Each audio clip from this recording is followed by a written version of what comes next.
Hey guys, I'm Eric, and you're watching Notes and Nerds.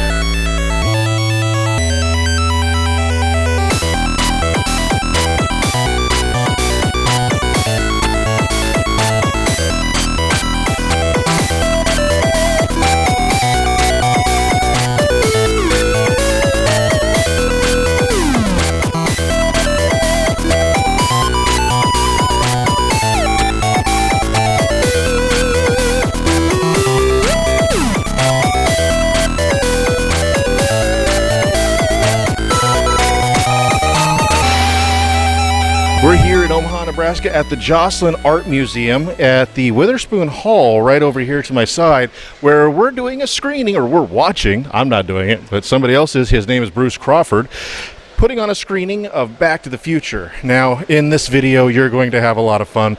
You're going to get to see the entire piece where one Mr. Bob Gale, producer, writer of Back to the Future, does a huge discussion, just talks about the film, talks about the production, talks about everything about it.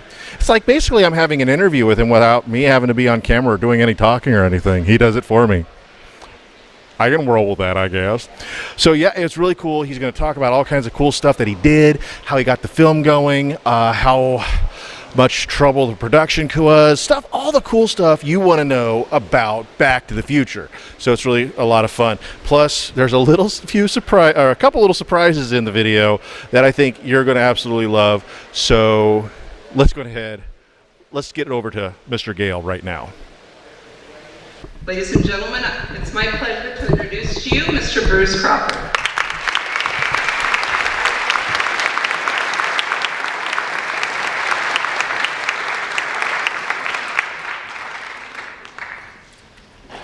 Cheater notes, First of all, thanks for braving the cold, bizarre, early cold weather. What's ironic about all this is that in May, when we did our event, May 25th, it was 102 degrees outside. And it was like 25 degrees warmer than it should be. Now today, it's like 25, 30 degrees outside, about another 25, 30 degrees colder than normal, so two extremes. I want to thank my great sponsors, the Portellos and the Foxhall folks, James and his family, and Janelle Cleveland, and John Jacobson, Security National Bank. Have been fabulous sponsors, and Jerry and Patty Gress in particular. Can we give them all a round of applause, please?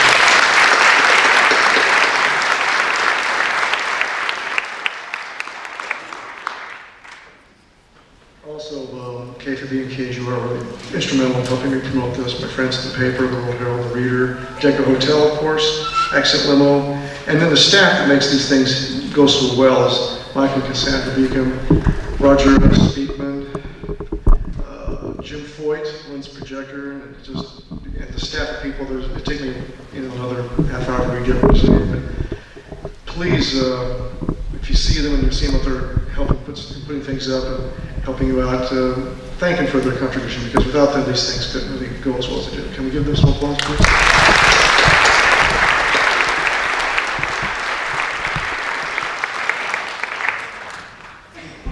What do you say about Back to the Future, other than it's one of the finest time travel movies ever made, but it's also an incredibly fun movie and a comedy. It's just truly an epic comedy. It's funny how it predicted things accurately and some things not so well, but that's how movies work, right? 2015 is now 3 years behind us, but it's still neat to see how they put that all together. And considering the guests I have here tonight, well, first of all, I will let you know Harry Waters won't be here. His plane is delayed from the bad weather. We got a taste of it. He got more east of us. But he will be here. And he said he promised he'd regale us with Earth Angel. But in fact, they're going to pick him up at the airport, so he will literally be off the plane and on the stage. Just boom, boom, that quick. It's going to be quite a rousing evening once he gets here, too. But Bob Gale and I go back 26 years. He listened to a broadcast of my radio documentary I composed with Bernard Herrmann in Los Angeles on KUSC Radio. And he liked us so much, he wanted to find out who made it. So he called the radio station, they gave him my information, and he called me. And he said, "This is Bob Gale, and I'm the producer of Back to the Future." I said, "Well, yeah, I know who you are." And I was blown away. He wanted a copy for himself, Robert Zemeckis, and his friend Steven Spielberg. So I made tape copies for all three of them for him and his friends. And we've been in touch off and on all these years. And finally, this year worked out where he said he could come back and bring his friend Harry Waters with him and do a salute. And how fun it was to see Aaron Gum and Anselm family's DeLoreans. Did you see those as you guys came in? Weren't those cool? Let's give us some applause.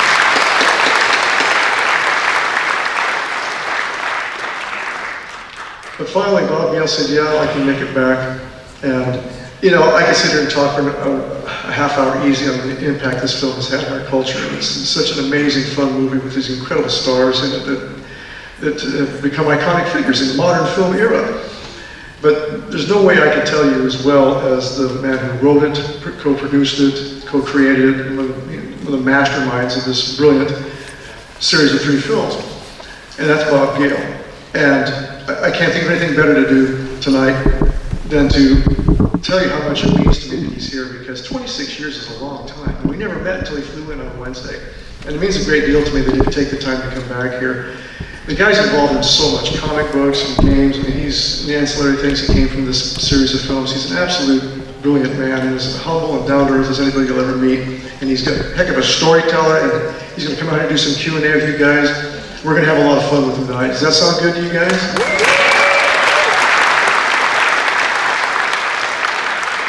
Because as much as I like to introduce the movies and such, when I have the people who actually made them, not just acted in them or whatever, but in this case, it came out of his mind, and how can I sit here and talk about it better than he can? So without any further ado, I want to introduce to you guys a wonderful friend of mine, as well as a brilliant filmmaker and writer. Ladies and gentlemen, Mr. Bob Gale.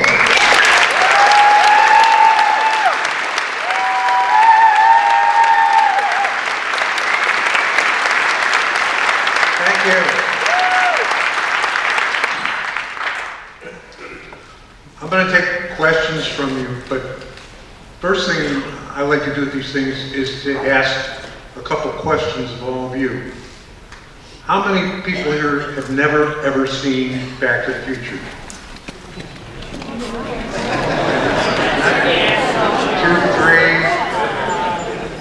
3, maybe half a dozen. Okay.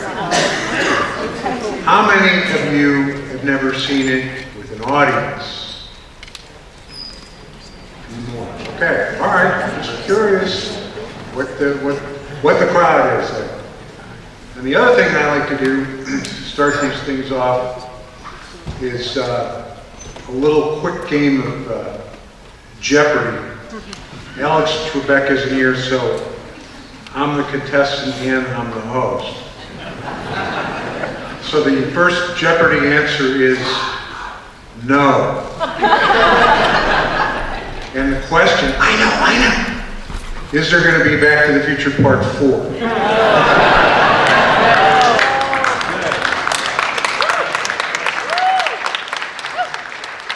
The second Jeopardy answer is no.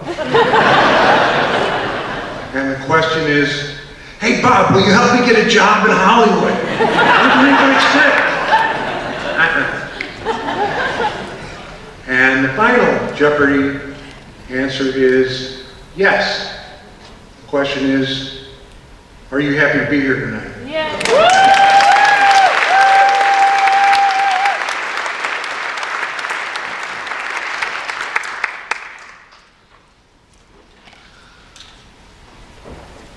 One great story about Back to the Future that is actually about life, really. It's a great lesson. The screenplay for Back to the Future was written, the first draft in 1980, the second draft in 1981, and it was rejected over 40 times before we got it made.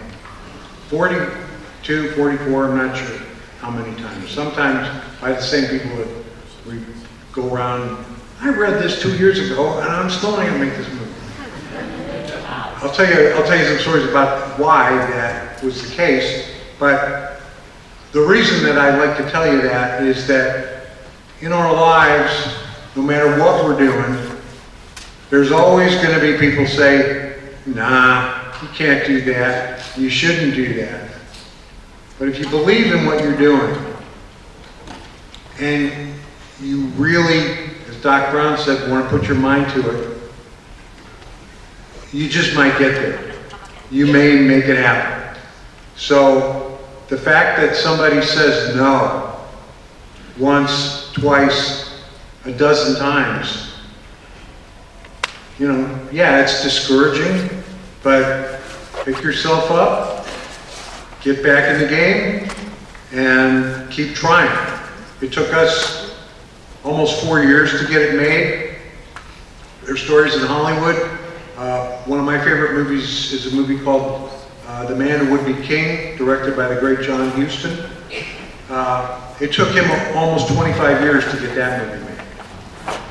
And sometimes it's about, okay, the planets have to line up, things have to be, the right cast has to be there, whatever it is. So whatever you're doing, whatever your kids are doing, encourage them to not take no for an answer, to just not get discouraged because somebody says no. Because one of the hardest things in life, as I'm sure most of you understand, is when you have to work for somebody who's dumber than you are.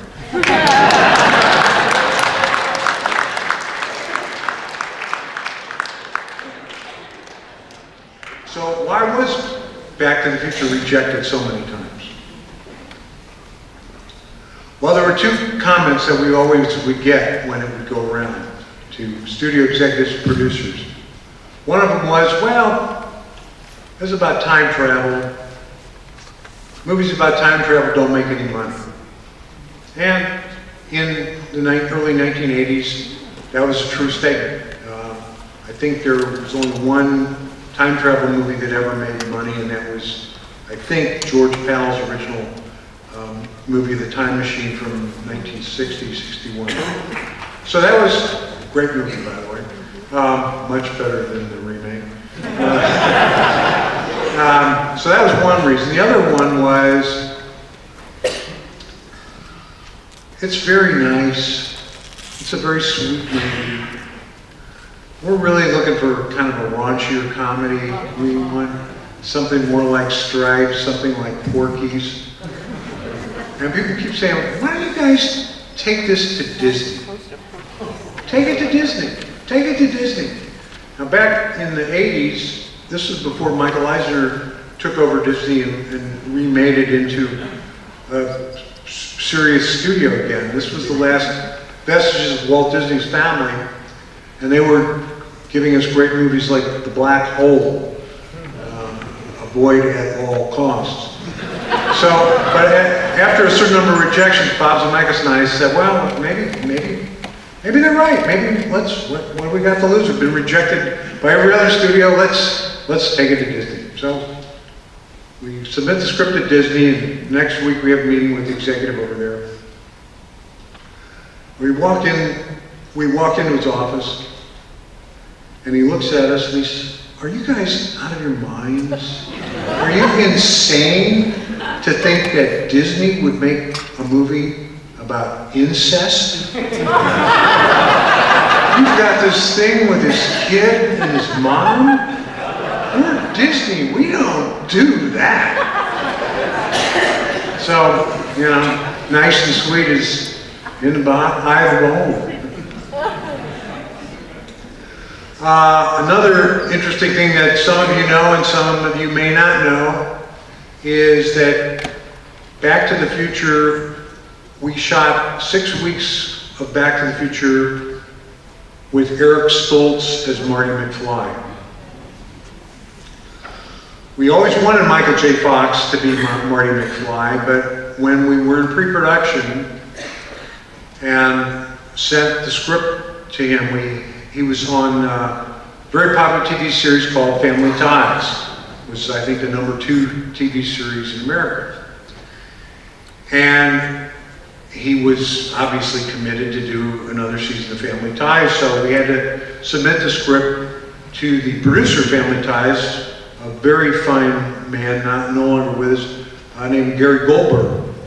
And Gary reads the script and he calls us up and he says, guys, this is a fantastic script. It's so good, I'm not even gonna let Michael read it because I can't let him out of the show. And if Michael knows that a script is good, I put the kibosh on it, he'll hate me for the rest of his life. So we understood that. It's, you know, he's got a prior commitment. Man's got to make his TV show. Okay. So we had a giant search for the perfect Marty McFly. And an actor named Eric Stoltz had just made a movie at Universal called Mask, directed by Peter Bogdanovich. It's a very good picture. He played a deformed kid, and he wore prosthetics on his head through the whole show. And it's a fantastic performance, very dramatic. And the head of the studio, Sid Sheinberg, was just enamored of this performance, as well he should be. And he was convinced that Eric Stoltz was the perfect Marty McFly. We weren't quite so sure about that, but Sid was just on us constantly to cast Eric Stoltz. And finally, in a moment of real self-confident bravura, he said, I'm so convinced that Eric is going to be great in your movie that if it doesn't work out, you can reshoot the movie with somebody else. Now, of course, he said that. He never thought that was ever going to happen. It doesn't happen, right? This is not something that you do in Hollywood. But we shot, after shooting 5 weeks of the movie, and Bob Zemeckis editing the picture, and Bob realizes that the movie's not working. He shows the footage to my co-producer Neil Canton and me, and we say, yeah, we got a real problem here, and we show the footage to our executive producers, Steven Spielberg, Kathleen Kennedy, and Frank Marshall. They all agree. Steven, in his wisdom, says, look, you can't go back to Sheinberg and say you want to shut down the movie and look for another actor. You guys have to keep shooting while you're looking for another actor so that you don't shut down the movie and people leave the company. So the first call we made was we went back to Gary Goldberg and we said, Gary, we are, you know, we are up the creek without a paddle here. And so this is much later in the season, and he says to us, okay, I hear you. And Meredith Baxter Burney, who played his mom on the show, had been pregnant at the time. She'd not had the baby. She was back to her full schedule. He said to us, look, I'm going to let Michael read the script, and if he says yes, you can do it with your understanding that you have to shoot around Family Ties shooting schedule. Now, a sitcom, the way that a sitcom would work is that they'd rehearse the show Monday, Tuesday, Wednesday, Thursday from 9 in the morning till 5 or 6 o'clock at night, and then they'd shoot the show on Friday afternoon, Friday evening in front of a live audience, and they'd wrap at 10 o'clock.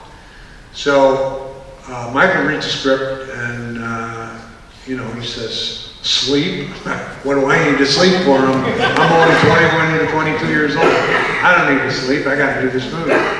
So Michael signs on, and the way we shot the movie, for much of it, was the crew, our company took a shooting call at noon, and we'd shoot around Michael for the first half of our shooting, first 6 hours.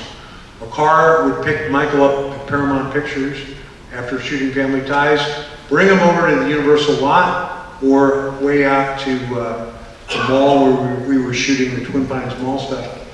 And we'd work with Michael till 1 or 2 o'clock in the morning, and then they'd send him home and do that again, except on Friday night when we'd get Michael around 10:30, and we'd shoot with him until dawn. So it's a crazy way to make a movie, but you won't be able to tell. You can't tell. It's so seamless. The cast is so good. They work so well together. They worked with Michael. They worked without him. It was all good.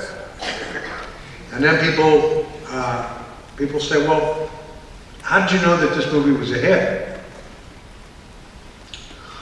We knew it was a hit when our second weekend, the movie opened July 3rd, 1985, for the 4th of July weekend, which is a good weekend to open a movie as long as the 4th of July isn't actually on a Friday or Saturday. And back then, you'd open a movie on 1,000, 1,100, 1,200 screens, and we made about $10 million. Next weekend, we made $11 million. So to make more money on your second weekend than your first weekend was a big deal then, and it's unprecedented today. And that's when we said, well, I think the movie's going to play for the rest of the summer, and it did. And it was the #1 movie in America for 11 out of its first 12 weeks. Wow. Yeah.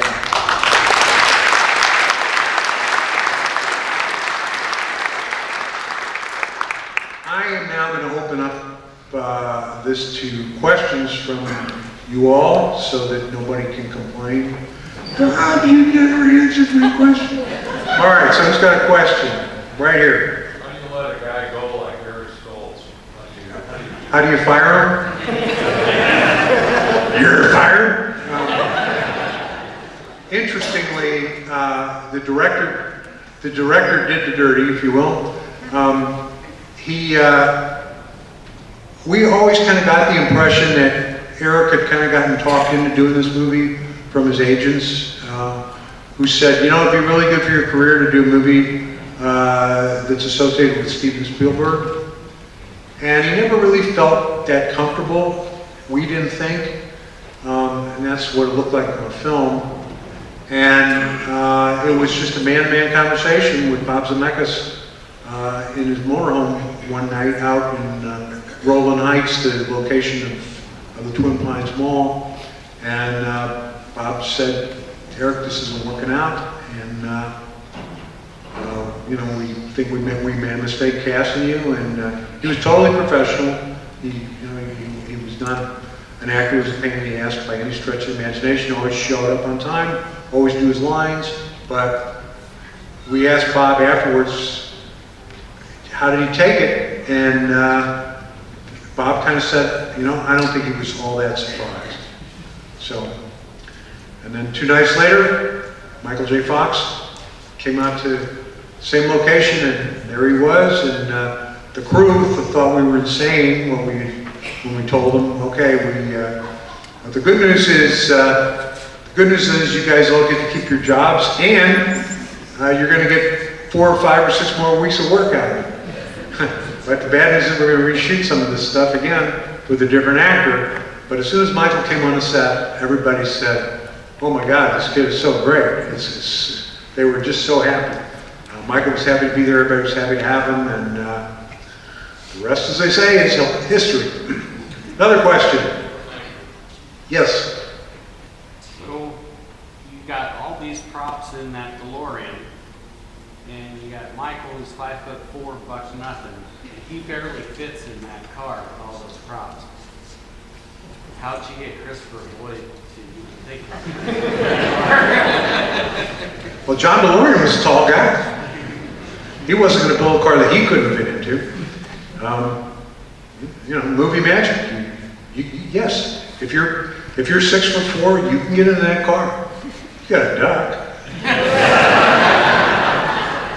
As long as we're talking about the car, I'll tell you kind of an interesting anecdote that I thought of walking in here in this ridiculously cold weather. Everybody said, oh, Bob, you know, California, you can't be used to this kind of cold weather. Well, no, this is a lot colder than it is in Southern California. But when you're out doing night shooting in January out on the Universal back lot, it can get down. It did get down into the 30s there. And if you're, all right, whoever said that, I want you, when it's 33 degrees, I want you to stand outside all night. You're not doing anything. You're just standing around. you know, waiting for him to set up the shot. And you tell me after 4 hours if you're not cold. I guarantee you're going to be cold. So we're doing a scene, and I'm going to try not to spoil anything for those half a dozen folks that haven't seen the picture yet.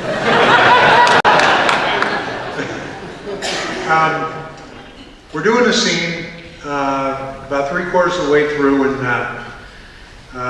Doc Brown is standing at the DeLorean. The going door is open, and he's explaining to Marty, this is what you're going to do. And we're shooting these takes. In the middle of the shot, the going door just starts to. What's happening? Open the door up. You know, take 2. Doing the take. Well, the way that those doors open, there's a valve. It's not unlike what you have on your screen door, and it's got some gas in it. And it's cold, gas contracts. Now, the DeLorean was not built, nor is any car built, to just leave the door open, right?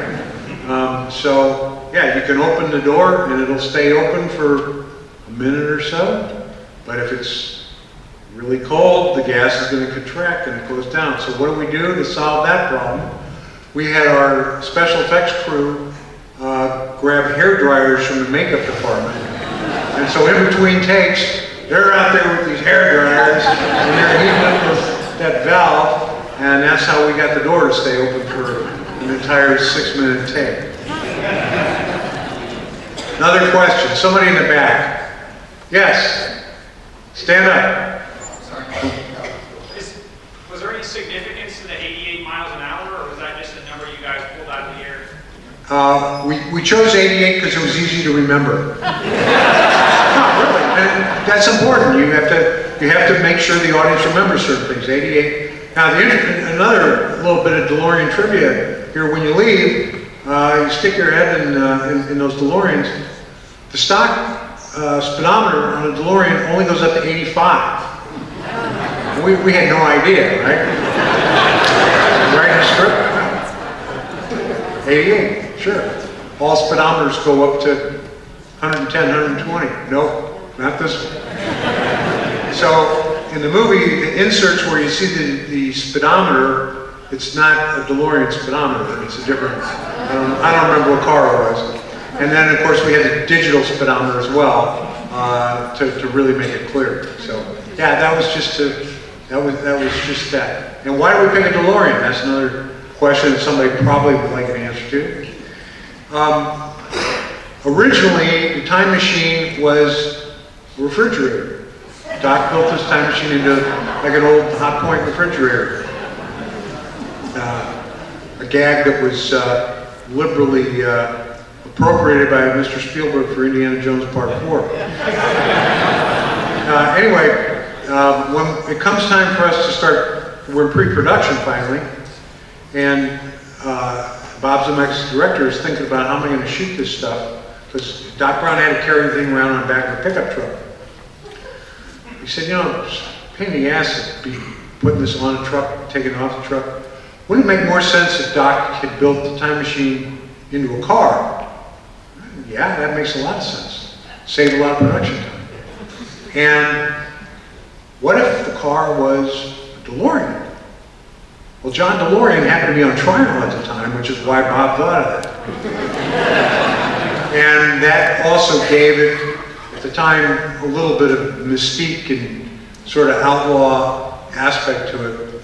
And so we chose a DeLorean, and it worked out great for all kinds of reasons, not the least of which is the farmer gag, which again I'm not going to say too much about. One of the best fan letters we got a fan letter from John DeLorean. He wrote a letter, he addressed it to Bob, myself, and Stephen, and he said, gentlemen, I want you to know I had the pleasure of seeing Back to the Future last weekend, and I thought it was brilliant. Thank you for keeping my dream alive. So he was a huge fan of it, and that actually turned out to be really fortuitous that he wrote that letter, because as you probably know, the company by this time had gone bankrupt, and the company, the guy or whoever it was that bought the rights to the car, when they found out we were making a sequel, actually maybe before that, anyway, they sent a letter to the legal department, Universal, saying that they wanted to sue us for inappropriate use of, you know, the DeLorean logo and whatever. And so the lawyer at Universal called me up and said, we're getting sued by the new owners of the DeLorean Motor Company. And I said, well, I'm going to make you a copy of this letter that Mr. DeLorean sent us, and maybe that'll make it go away. And sure enough, it did. John DeLorean didn't have a problem with it. You sure as hell should be having any problem. Okay, somebody else back there. Yes. At what point did you always envision like a three-part act or a story with a three? When we made the first movie, we never thought we were going to do any sequels. It was hard enough to get it made after getting rejected over 40 times.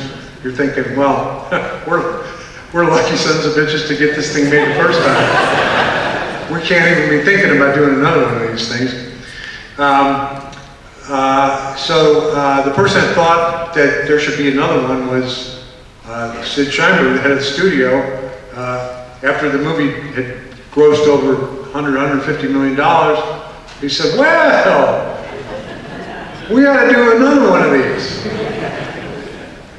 And we're saying, well, we're not sure if we should do another one. And Sid says, let me explain something to you guys. This is now the property of Universal. We'd love for you guys to do another one. But if you're not going to do it, I'll find somebody else who will. So we said, all right, as long as we can get Michael J. Fox and Christopher Lloyd to sign on and do it, we'll do it. Because without them, there's no sequel. And if somebody else wants to make Back to the Future 2 without one or both those guys, yeah, we're running a million miles away from that. So both Michael and Chris said if Zemeckis and Gale are on board, we're on board. And Sid, in his wisdom, this time it was wisdom, he signed him up for 2 sequels instead of 1.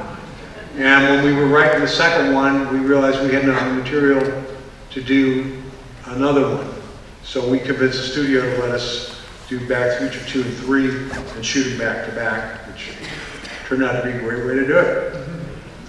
Okay, another question. Yes? Yeah. Since at the end of the first movie, did you have any other directions that you were thinking about going rather than the ones you did? And also, since the first one was so stressful, probably because of the reshooting and everything and not knowing how well it's going to do, were the next 2 a lot more fun for you? The third one was the most fun to make because we were on location and it was a Western, and you know, anybody that grows up watching Westerns would love to do a Western. So the fact that I could go to work wearing a Stetson, that was really actually, on part 2, Michael was still on Family Ties. So we did have a little of that, but his schedule on Family Ties wasn't as strenuous, and the studio knew that Back to the Future 2 was basically a guaranteed hit. They didn't have to worry about trying to explain to theater owners why they should book this movie into their theater. So that part of it was less stressful. On the other hand, the special effects that we did in part 2 were this was the first time some of that stuff had ever been done. The idea that we were having an actor play a scene with himself, old and young, along with all the old age makeup that it took, and the fact that we had ILM and invent new technology to do that. I'm not going to go into that right now because this is about the first movie. And if you're interested in that, watch the special features on the Blu-ray trilogy set. because there's a lot of good stuff in there about that. Yes, right here. What gave me the idea to make a movie? Good question, good story. Where do we get ideas? Ray Bradbury, one of my literary heroes, used to say that getting an idea is like trying to behead the Medusa. If you face the problem straight on, you turn to stone. And if you're just kind of creeping up on it sideways, you just might nail it out of the corner of your eye. A lot of times ideas come to you when you're not expecting to get them. And that's how Back to the Future came about. I'm originally from St. Louis, Missouri, suburb of St. Louis. I went to the same high school my dad went to. And I was visiting my parents in the summer of 1980. And I was digging around through junk in the basement one day. And I came upon my dad's high school yearbook. I'd never seen it before. I discovered that my dad was the president of his graduating class. This was a complete surprise to me. And as I'm looking at this picture of my dad looking very proper and straight and establishment, I'm thinking about the president of my graduating class who was an asshole. I thought to myself, wow, was my dad a jerk like the president of my class was? If I had gone to high school with my dad, would I have been friends with him? Boom!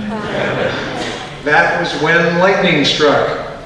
I said, okay, that's a good idea. That's a really good idea. What if a kid goes back in time and ends up in high school with his own father? So when I come back to California, I'm telling the story to Bob Zemeckis. And he's getting all excited about it. He says, yeah, and what if your mom went to the same high school and she was like the school slut or something?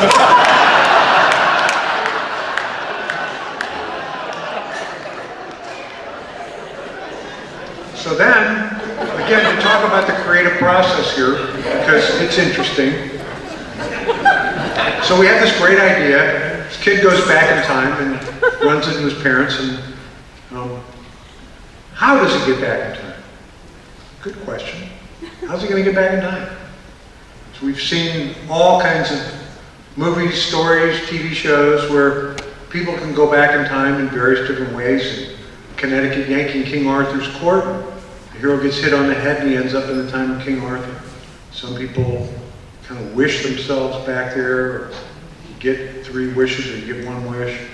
Sometimes it's a time machine. Well, Bob and I grew up in the 60s and the 50s and 60s, and we're in the era of Sputnik. We're science and technology guys. It's got to be a time machine. Okay, time machine. That'll work. Where's the time machine going to come from? Another good question. Well, could it come from the government? Well, if it came from the government, 2 possibilities. If the government built it, it probably won't work. Or if the government or the Defense Department is trying to build it, they don't have very good intentions. We really don't want the government to have a time machine. So that was ruled out. Now there's a bit of classic American folklore that says that there's some guy in his garage that invented an internal combustion engine that could get 250 miles to the gallon. But the oil companies won't let us have it because they're not going to sell as much gas. And there was another guy that invented the reusable match. And the match companies wouldn't let us have that because it's going to put them out of business. So the guy that invented that stuff, he's the guy who would invent a time machine. And when you see Doc Brown, you look at this guy and you kind of say, okay, yeah. If this guy invented it, I believe this son of a bitch gonna work. Okay, another question. Yes, right here. Tell us a little bit about what it was like to work with Michael J. Fox. What was it like to work with Michael J. Fox? He was great. That's the short, that's the quick answer. Interesting thing about Michael versus Christopher Lloyd, and Christopher Lloyd was a joy to work with too. Christopher is a theatrically trained actor. If you train in theater, you learn the entire script from page 1 to the end, because you're on stage every night. You have to perform your entire part from beginning to end every night. You have to memorize all of your lines. Michael, he's working on Family Ties, sitcom. On a sitcom, they rehearse it. Nah, that joke isn't funny. Let's try it this way. They change the script 2 or 3 times a day, every day. So Michael realized there's no percentage in learning my lines ahead of time, because it's just going to get changed. So he would come to set, he didn't know his lines. He was a quick study. You know, 5 minutes before we're going to do the scene, he looks at the script. He's got it. And Christopher, of course, he knows everything. So Michael, though, he's a great ad-libber. So he'd throw things in, and, you know, it's a testament to Chris's training that Chris never got flustered when Michael would throw an ad-lib in. And then every once in a while, we'd have to change the line for whatever reason that Chris had learned 3 months earlier. And it took 3 or 4 takes for Chris to unlearn the line that he memorized and get it right for the way we were doing it now. Another question. Yes? Yeah, I played the guitar and always fascinated to see when Michael J. Fox played Johnny B. Good. Yes. Yeah, and Van Halen guitar solo. Whose idea to throw Van Halen?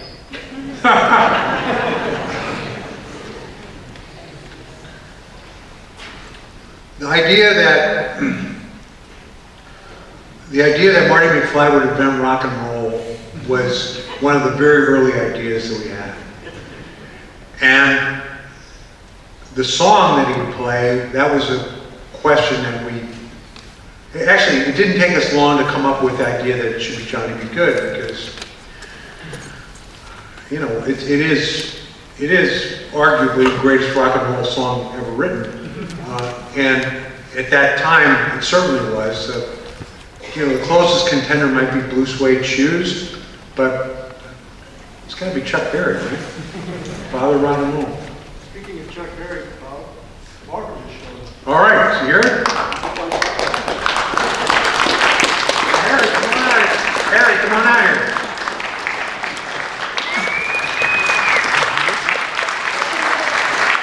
Gentlemen, Harry Waters Jr., welcome.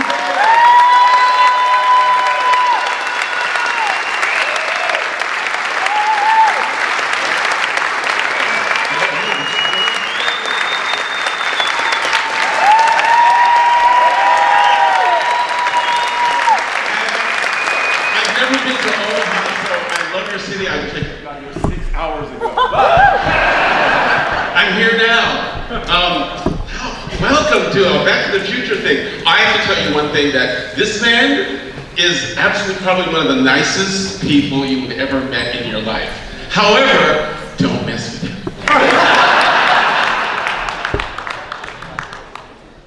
guys want to share a couple stories together here? Take some questions, maybe? Take some questions. I always like to tell the one story about Back to the Future that, I don't know if you were actually there that day, but there's this line that Marvin Berry has to say in the movie that somebody wrote. John, it's Marvin, your cousin Marvin Berry, you gotta listen to this. One take. That's how good he is. I always tell the story that it was also probably one of the most exciting and fun jobs you could ever possibly have. Because we had a live band on stage, so during every take, we were jamming with all the extras and all the crew. We had lots of people in, 50s gear, so it was like we were always at the prom. It was great. And I did ask the PA one time, I said, I need these 8 young ladies, I need for them to be right there for every take. So, I learned that's how you have groupies. I didn't know that.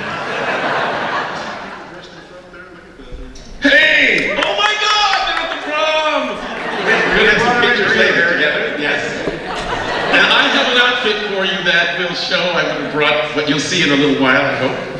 Lots of questions I'm sure people have. I'm just excited to be here because this man also is the reason I'm here. Bob doesn't go to a lot of these things. But I met him, was it 6 years ago? Was at the DeLorean car show? In Dayton, Ohio. Dayton, Ohio. And I had never been to a DeLorean car show. So DeLorean owners, you guys rock. If there's any more here. Oh, as a matter of fact, there is a DeLorean owner who's here. There's two? Well, there's one guy backstage. Trenton? Angela? Yes. Okay. Angelo. Hi. So, DeLorean owners are so unique because they really like to make sure that their car, and that experience, especially Back to the Future, is a large part of their lives. So, since this young man has a lot of love for the movie, he also has a lot of love for somebody. Shelley Kelly, may you please come to the stage?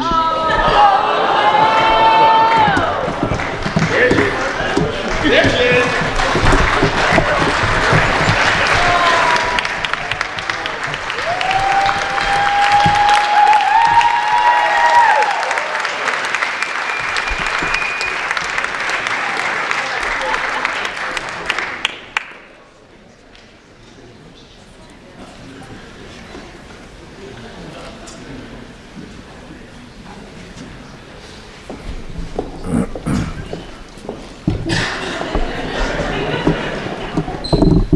You're in trouble.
I just recently celebrated my 34th wedding anniversary.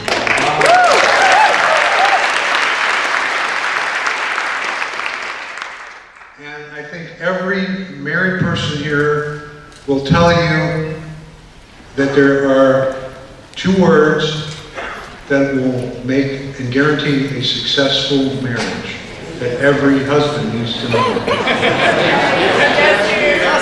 Yes, sweetheart.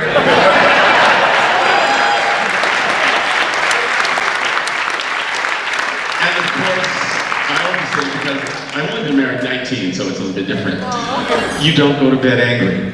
Stay up late and figure it out, because it just makes it worth it. And you guys look so happy together! Congratulations!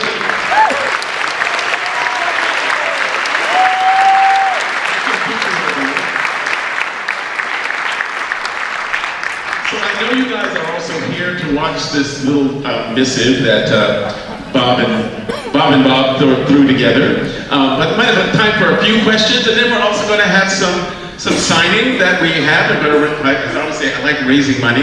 One of the things that I still do is when I do autographs and stuff, I always make sure that there's some money that goes towards Team Fox, which is Michael J. Fox's Parkinson's Disease Foundation.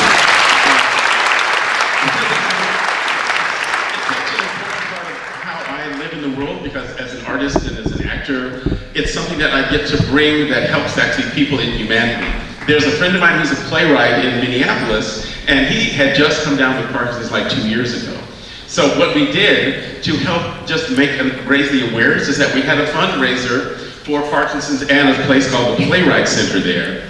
And when I say these DeLorean guys, they heard we were doing it. I wanted one.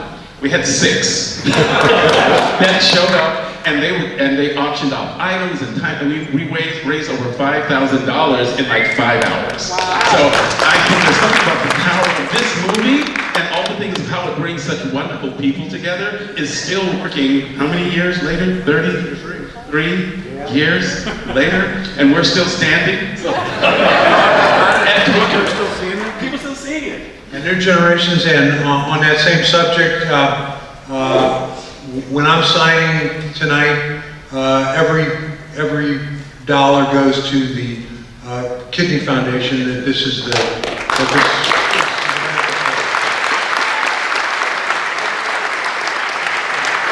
if we want to give a little bit more, it's all going to charity. So don't, that's the whole point. And during the autographing, you guys can pose for pictures. Sure. We've got your banner. I have a banner, and I have a change of clothes. So that's all I'm going to say. You look good in purple. And we do it during the film and after. Is that okay with you guys?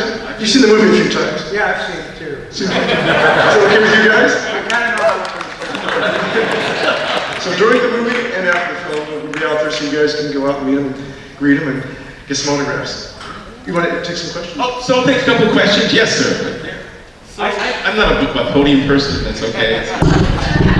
So, Harry, which do you like better, acting or teaching acting? Wow.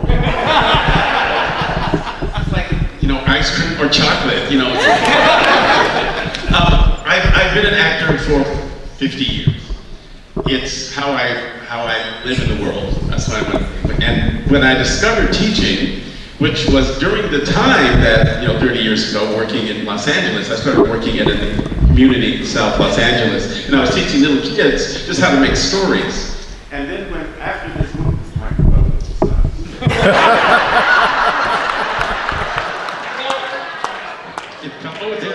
do I have to keep it up here? That's maybe what it is, okay.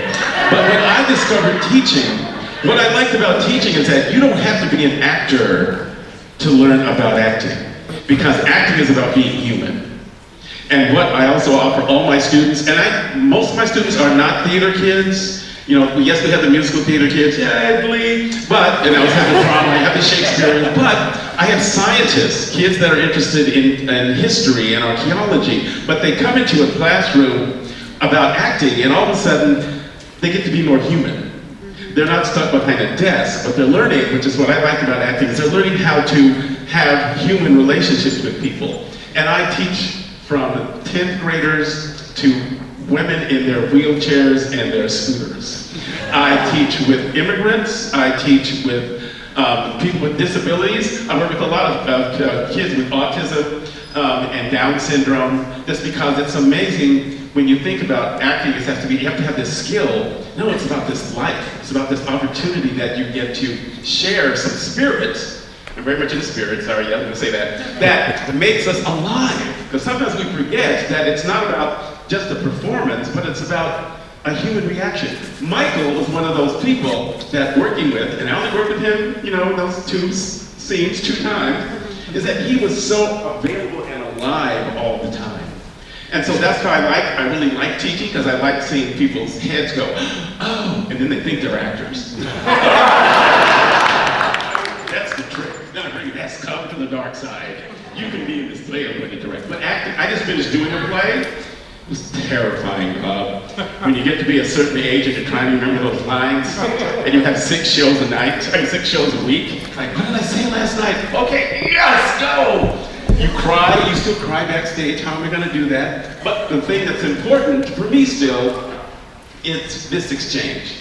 It's this thing that happens with an audience, because we don't do this in a vacuum. It needs this, with this one, it needs the fans, but it also needs that energy of people wanting and choosing to be together in a space and have a live experience. Movies are also live.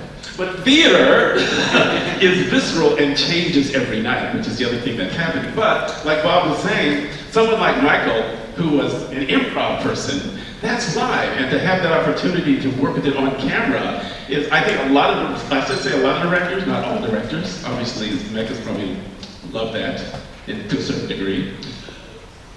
It worked! Yeah, some people want you to say these are the exact words, nothing else. But then you always find something magic. And I have it with when I'm teaching students that they have to write a personal story, and then they're sharing it with their friends in the classroom, and it's amazing how what happens just unexpectedly. Thank you, go on. Teacher, sorry. One more question, just one more. Get some hands. Somebody in the balcony there. Right here? Yeah, right. Let's do it. Somebody way up in the balcony here. You gotta yell it. There's a kid up there! Titanic! You should be comedians! There's enough comedians in the world, they don't need another one.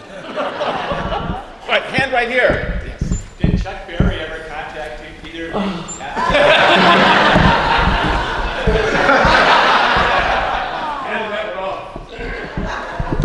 No. There's a great story. It's not exactly true, but it's a great story to tell a great story, right? Chuck Berry,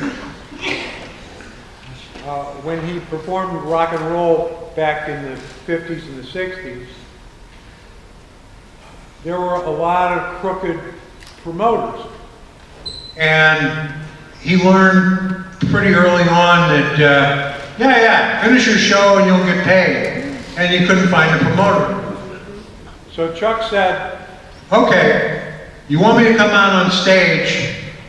I want my money in cash in a brown paper bag, sitting on the edge of the stage. And when I'm out here performing, I want to be able to look off stage and know that that bag of my payday is sitting right there. So Chuck was always a cash guy. So yeah, that's, you get lemons, you make lemonade, right? So when we negotiated a deal with Chuck, it took a long time, but the legend was we were going to have to pay him in cash. And also I heard part of the legend was they didn't know up until the last minute. It was a little touch and go. Because he was pulling. It was. He was, going back and forth. Can I get a little more money? Get a little more money. And he kind of had us over a barrel because, as I said, there was no second choice. We couldn't do. Michael he'd learned the song. The band learned the song. Everybody knew what they were going to do, and it had to be Johnny Be Good. And it was, and it turned out great, and Chuck had a good sense of humor about it. He enjoyed the joke. The fact that he got paid a lot of money helped him enjoy the joke. People always ask me if I ever got to meet him. So sadly, last year was the time I'd actually gotten hold of some people that I was going to go to St. Louis to meet him. Because I was going, I felt bad. I'm your cousin, and no people were saying I'm your cousin, and I feel bad. And then he passed away. So, but I got a lot of letters saying, we're sorry to hear that your cousin passed away. I say thank you. And we're grateful for that. Well, folks, I think we got to start the movie up here pretty soon. I know we can listen to these guys talk all night, couldn't we?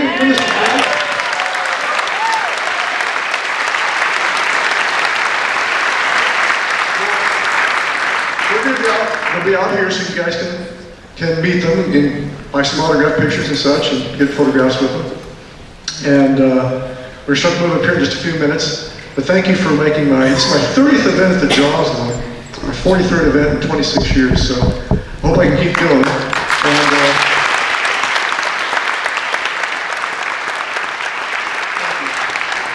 with great support with friends like Jerry and Patty Gress and Rotellos and John Jacobson and Security Bank and Fox Oswald. These great people helped me make this all possible. It really is. Without them, I couldn't do it. And I come out here in such a horribly cold night. And I like having, like I said, I like having my February weather in November. Let's get out of the way early, right? Ridiculous, isn't it? But this is the 43rd event, and I don't know if I got another 43 in me. I'm probably about 90 years old by the time I get that far. But we got faith in you. And braving the cold. And you guys, those costumes, those are really cool, by the way. You should walk out and you know, greet people as they leave, so people can see it. Those are so cool. And these are probably two of the most incredible guests I've ever had. What do you guys think?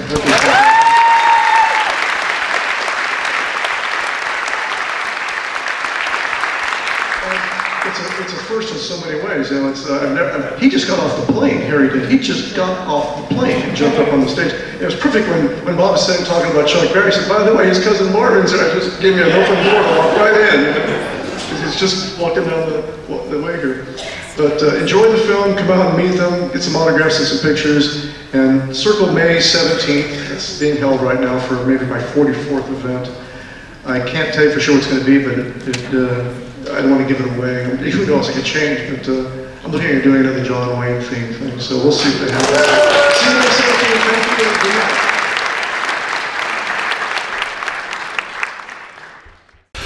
Wow. What an evening, guys.